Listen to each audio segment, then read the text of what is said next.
Hello everyone and welcome to Cinderfall Gaming. I hope you're all doing well, I hope you're all staying safe, and most of all, I hope you're all fighting that war against the Grey. Today's video, we're going to take a look at the new article dropped by Games Workshop, which is Forge Your Own Stormhost and Cheat Death with Battletome Stormcast Eternals. Now, this particular article mainly focuses on narrative play, though it does have what appears to be some more match play style rules in it, or at least some allegiance ability rules in it. So I'm going to have a look at the article. It doesn't really give us a lot of information, but the way it sounds, and you'll see that as you read through it or as I go through it with you all now, that it does seem like we're getting some cool new rules on how to play our Stormcast Eternals in this particular battle tome. And so, for starters, your army is never just a collection of random models. It talks about here bringing your models to the table and playing them in a Path to Glory system. And I will just say as well, do not the Annihilators look absolutely amazing in the black scheme of the Stormcast Eternals? I'm trying to remember, is it Anvils of the Heldenhammer, I believe, are the black and gold? I may be wrong, I'm pretty sure I've got that right though. But man oh man, they look really great in that scheme. It's a really nice scheme and it really suits them. The like little specks of silver that the new Thunderstrike armor provides makes them look amazing.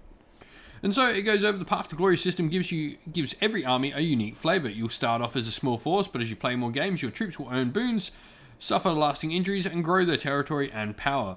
It talks about how they've gotten Sam Pearson along, which is one of the Games Workshop main designers for Age of Sigmar, and also for Warcry as well, to come and chat along.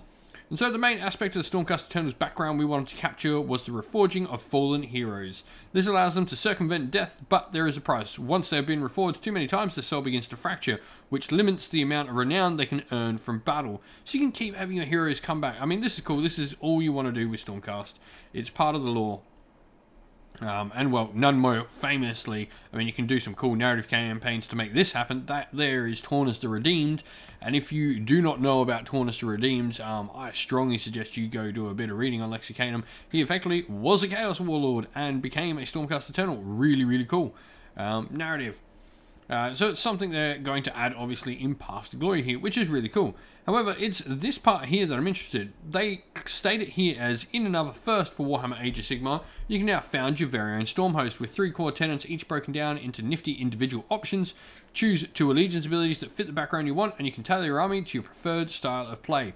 This, for me, they completely separate this from the narrative play stuff they've just been talking about. They're talking about it as if it is something different, so I really do think we're going to see this in match play, which is going to be cool.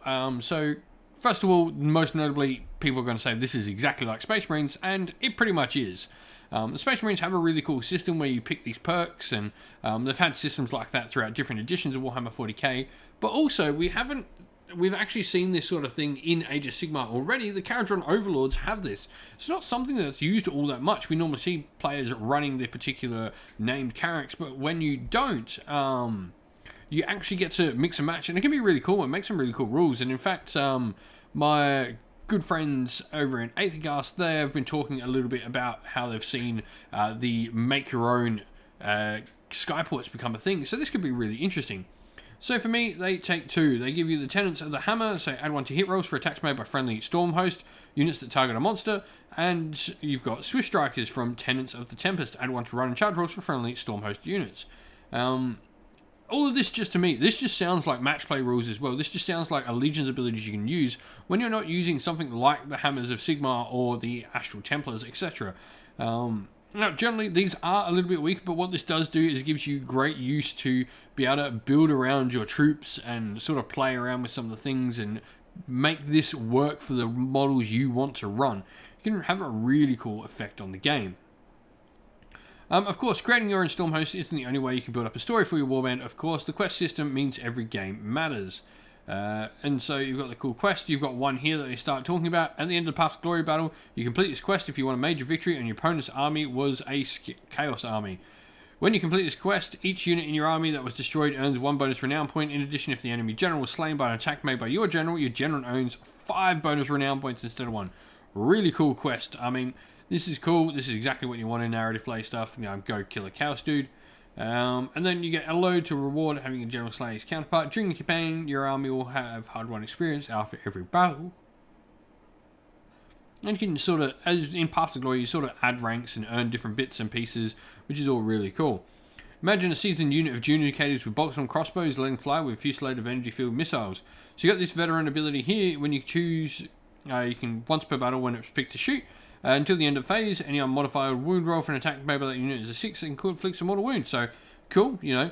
Judicators with bolts on crossbows or any high other output sort of shooting attack is pretty cool. And then your foes won't know what hit them after Celestial Desires jolt them. But also, you've got all the cool things. You can save out Renown, enough Renown points, and boom, hotter than new sword, and the all-important helmet of a flashy plume. So it's talking about Nitroconus.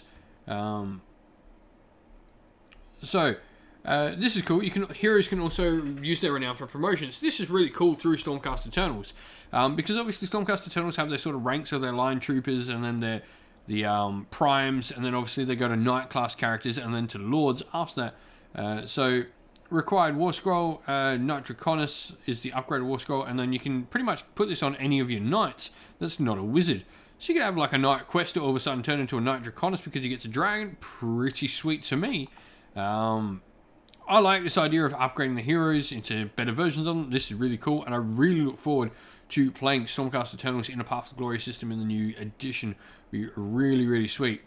But what do you think of Stormcast Eternals, and what do you think of the possibility of those the rules here to be able to create your own Stormhost and probably have them in match play? Let us know in the comments below. Well, thank you for watching the video. We hope you enjoyed it. If you did, please don't forget to leave a like and subscribe to the channel.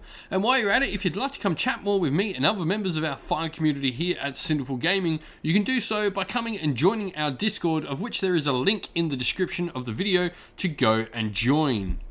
Also, if you'd like to help support the channel in another way, you can do so either by Patreon, YouTube members, or by going and purchasing some merch on our Teespring store. You can find the links to all three in the description of the video, once again, to Patreon, YouTube members, and to our merch store on Teespring. But also, we'd like to give a special shout out to everyone who helps support the channel via Patreon and YouTube members. So, thank you to our patrons Christian Weir, James, Soren, Chaos Spawn, AJC, Kenny Lowell, Outer and Shot First, Andrew Bowen, Nathan Fee, Tim Newman, The Rising Ape, Cure Dynamic, Agu, Anthony B, MJ, and Dynat226. And a special thank you as well to our YouTube members Green Roots Gaming, Kenton Young, Steve T, The Real Zeop, Chris Wallace, Turai12, Vinny, Lock Lorick, Matt Mollin, Becca Kinski Groupie, The Johnny84, and El Mapache. Thank you as well, a special thanks especially to Lady Witchfox Art, who does all the amazing artwork for the channel. An absolute legend of a person. And then thank you as well to the legend that is Xmorphic. He does so much amazing work in the background of our Discord server, making sure everything works and looks nice and pretty there for us all to enjoy. So that's enough said from me though. Thank you all for watching. Once again, stay safe everyone, stay well, and most of all, keep fighting that war against the Grey. Ciao for now.